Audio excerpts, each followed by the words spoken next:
biological age, but single. She's got a university degree. She marketing. She lives in Clapham, actually. We've between up there, but the demographics, they're medium by lifestyle, and then their challenges.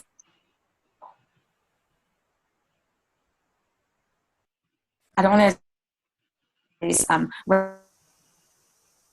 So we've got Brooke. She's 28. Social media. She's always checking her phone. A lot.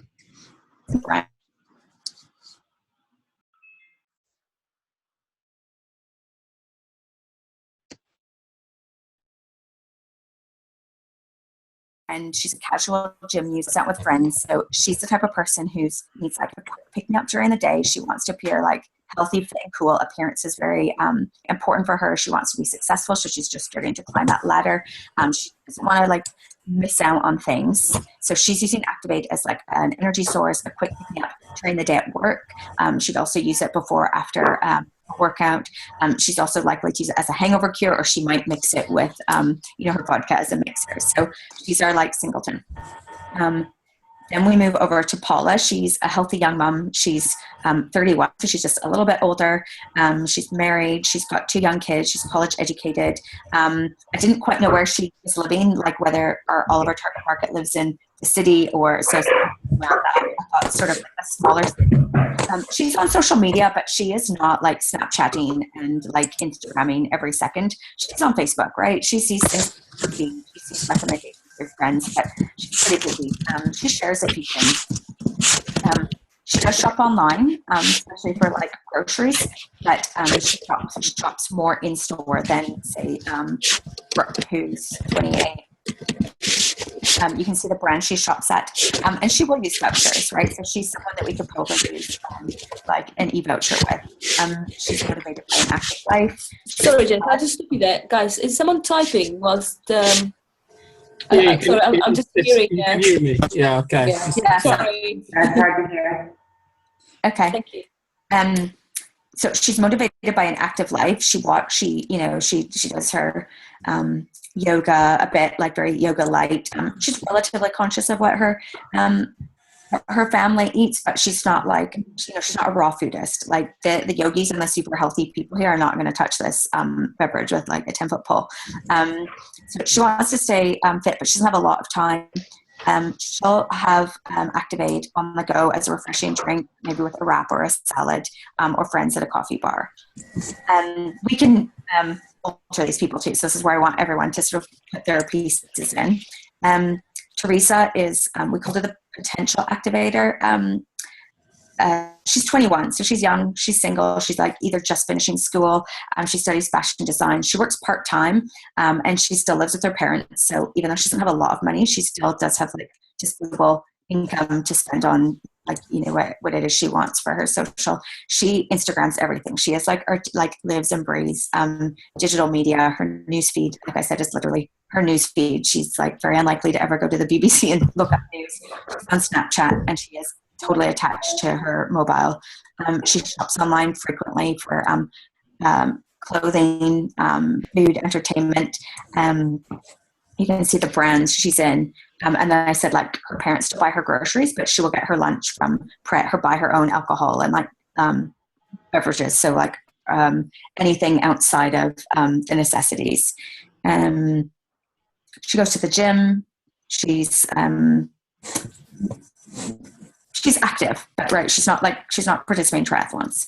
She's interested in eating healthy, but she's just sort of starting that, and she's just more concerned with looking good, staying thin, looking good. So she'll grab an Activate instead of water while she's on the go, post-workout, on the night out. And then we've got Rachel. She's 42. She's married. She works full-time, director in sales. She's got slightly older kids, disposable income. So again, she's on Facebook, but she's not on digital all the time. For instance, she still watches news on the TV. She does the family grocery shopping online. So things like that, like, Ocado with like cross-selling and like free samples through their Ocado buy. There's opportunity for digital partnership there. She will, excuse the typos, guys.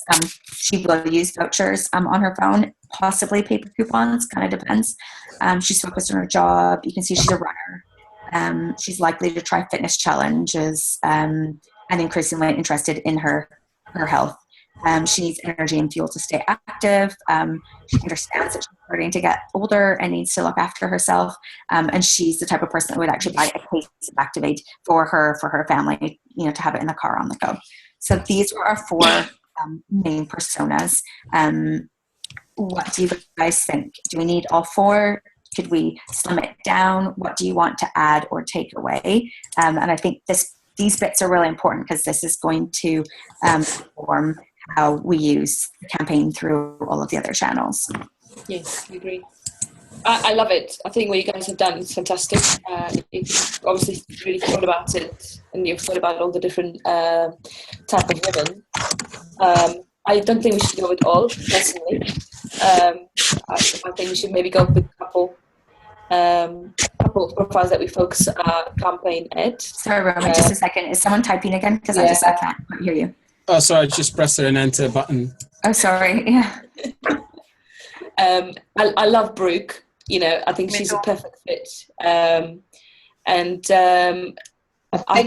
think Brooke also ties in with Emily.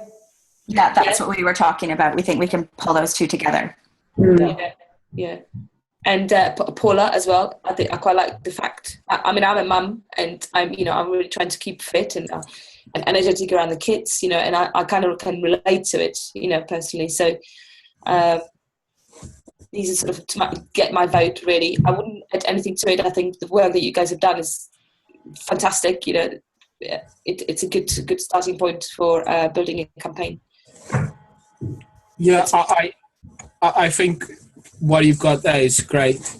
And we should just perhaps materialize it as just essentially on a visual with some key points. And then also what I would add will be so this is the persona that interpreted, I think, from the range of 24 upwards, but also we need to suggest another personas or another target audience. And I think that could be maybe the one that we could just work on as well, just to add into the core one, which is this. We actually have done a graphic one. Can you share that? I'll share that. So we've got that right now. What I'm just sharing is content. And then I think once we decide who the personas are, we'll have a picture with them and then the key points. We obviously can't share all the detail, but we would put something together like this where we've got a picture. So let me show what, as an example, but we will need to fit a few of them on. Why don't I send that later, because what it looks like and whether blonde hair, brown hair, I think is less important, but we do have a graphics, and that will depend on what the overall presentation looks like. What I'd like for us to vote on now is how many personas do you think we need? 3 or 4. The one thing that I am aware of is that so my vote would probably be having 3 and getting rid of the 21-year-old, because I think we need someone in their 40s as well, because I have said the target audience is from 25 to 44. So if we only have a 28-year-old and a 31-year-old, I don't feel that we're covering the spectrum of that audience in the best way that we should. Okay, I agree. Yeah.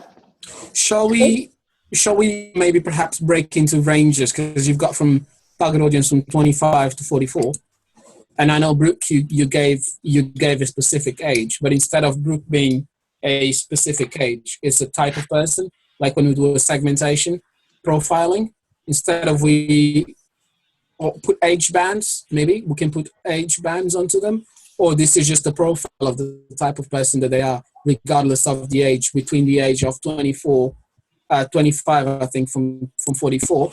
That would be a segment or a personality called Brooke that could be single from this age to that age, and now there'll be a young mum or mum in generally.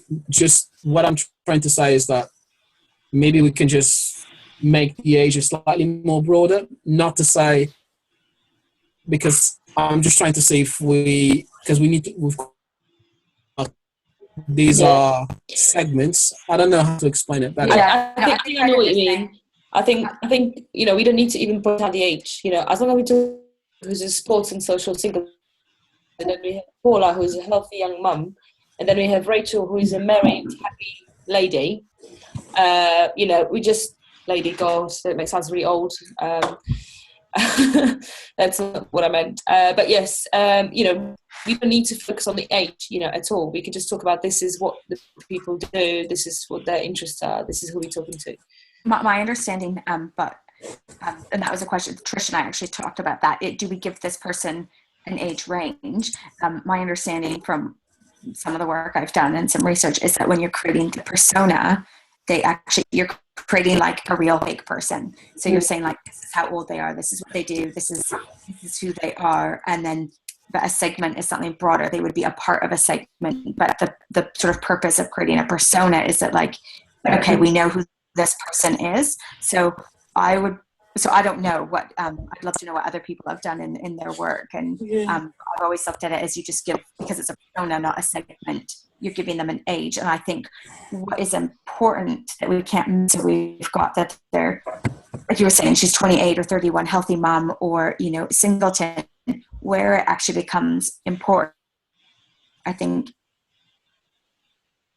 ties in is especially around like device usage and social media usage. And I know that there's wide range within that. I think how you use media, the persona, which can feed into age, is creating a digital first campaign. Do you think got a very good difference? Thing is, actually now thinking, you've got a point in the sense of personas per se. Yes, they have to be, as you said, a fake person, and you're talking to them, because I just read an example about a magazine, and that's the way. But also the segmentation as well on a broad range. So I don't know, as long as maybe on the text we mentioned that this is a persona and it's part of this type of group.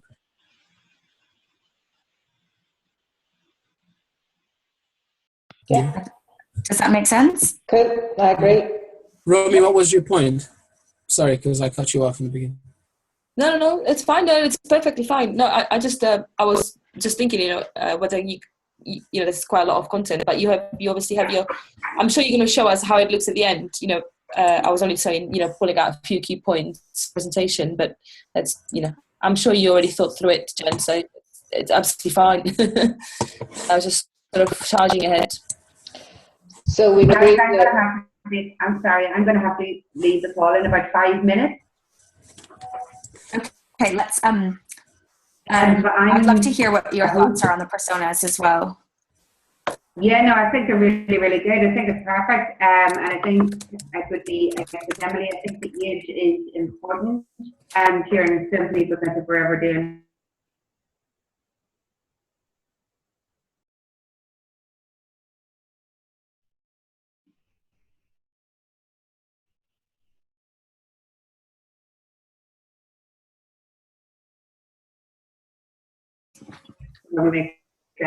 Okay, so we can agree the three personas, and then I've uploaded the infographic on Brook to Trello. I don't know if anybody's had a look at that yet, but now that we're agreeing on the three personas, then we will go away and work that up on one slide. That's great.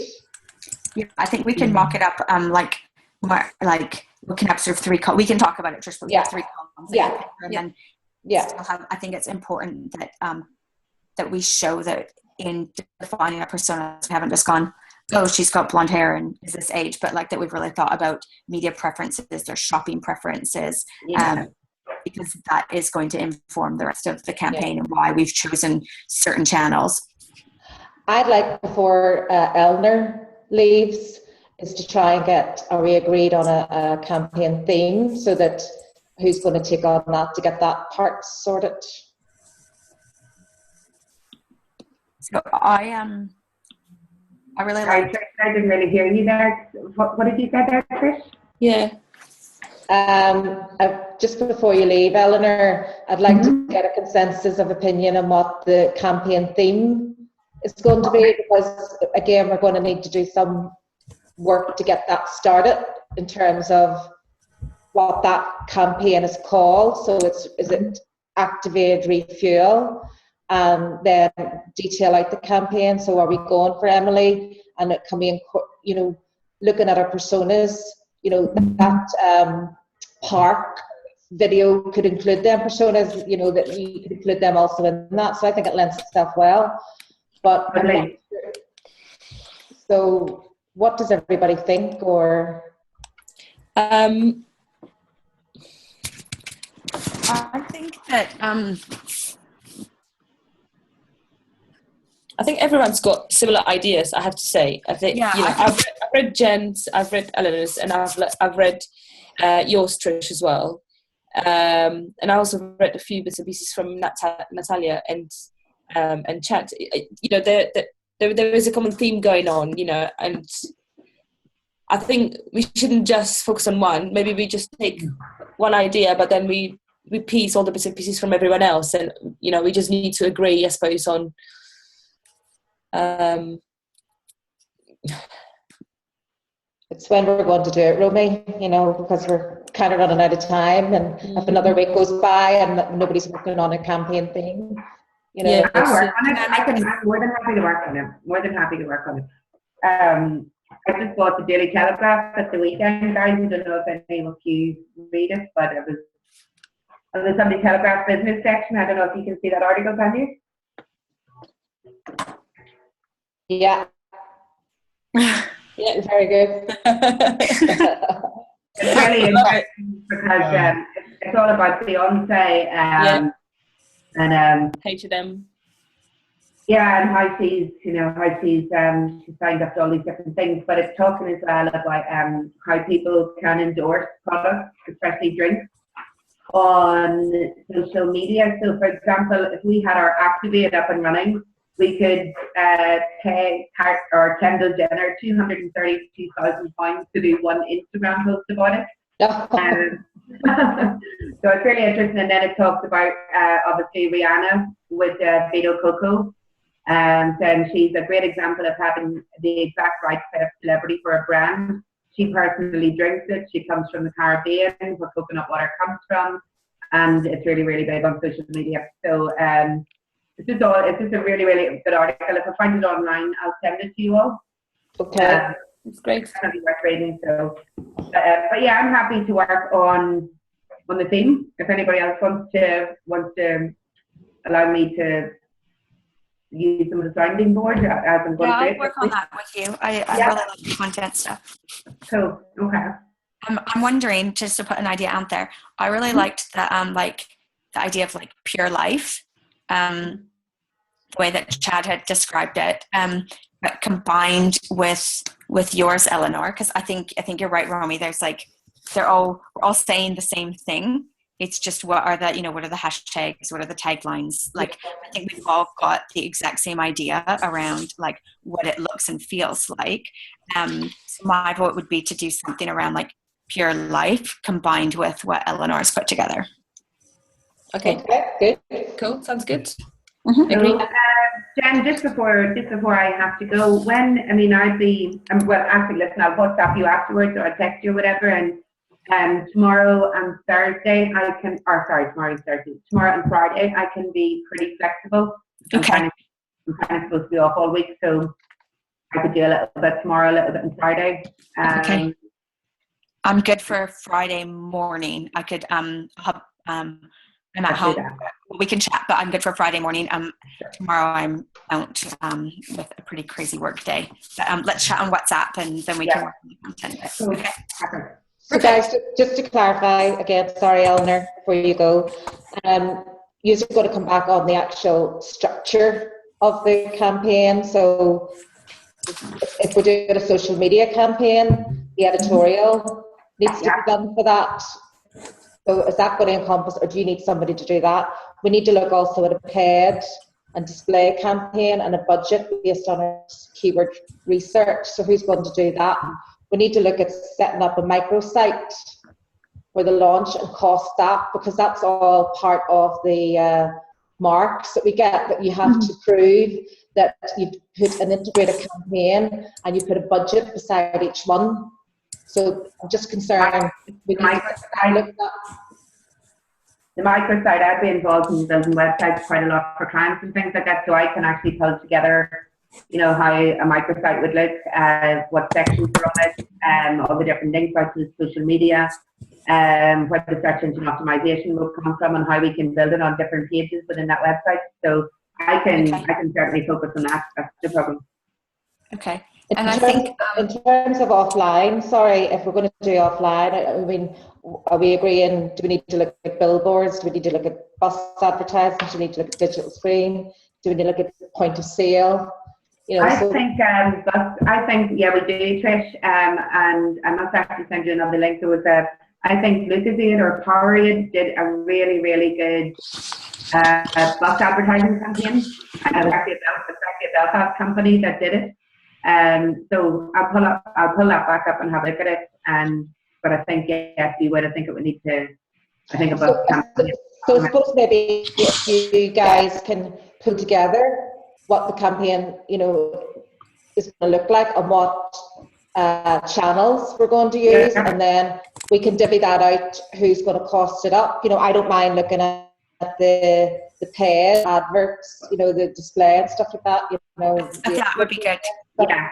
If we're working on the content, I think that's quite big. Then we can't do all the channels as well. So I think we'll work on the content, come back with like what that campaign looks like, and then we need to provide like the paid advertising, the display, the SEM, all of that. And then I don't know how much detail we would need to go into the offline as the integrators. They're really clear on saying like you're creating a digital first campaign. So I don't think we should have any more than one slide, even on the offline activities. I think this is what we're doing in the digital realm to support an overall integrated campaign that would also include X, Y, and Z. Yeah. My understanding was that, again, talking of sort of timeline, you know, just sort of fill it into the timeline, into the plan, but we don't have to come out with actual creatives and that work. But I need to come up with the cost too, because if we're saying that we're activate and we're going to do point of in-store display, so is that indoor display going to be as in a fridge cabinet? Is it going to be as in posters? We don't have to do that though. We don't have to do that because we only purely doing a digital campaign, but we just need to fit it in with what they already have planned for the above the line stuff, you know, and in store and so on.